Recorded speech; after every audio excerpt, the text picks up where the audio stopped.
Today we're gonna learn about task analysis. It is the method of looking at some part of person's job or task and writing what exactly is done. Task may be simple or a complex task. Whatever the kind, complexity, or the size of the task, more than one skill is needed to perform the whole task. So, task analysis means assessing the skills needed to perform the task, and it includes examining the task carefully in its context, subdivision of its various components, and deciding which skills are needed to perform the task.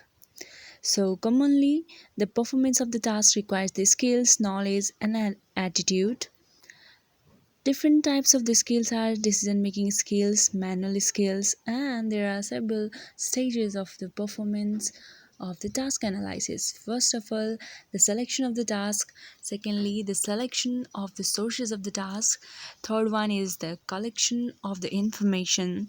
And the fourth one is the listing of the subtask. Similarly, the fifth one is the deciding on the knowledge, skills, and attitude, that is, enabling factors and the performance skills. And at the last but not the least, that is, checking the task analysis table. The sources of the information may be discussion with the teachers, manual, books, and textbook, administration advisors, discussion with the health workers, observation of the health workers, etc. etc.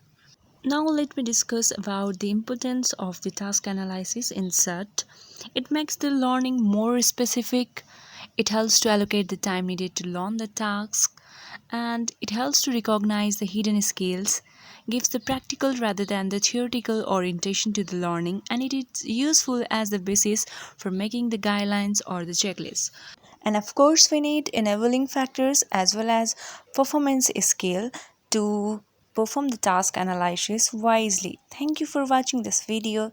Thank you so much.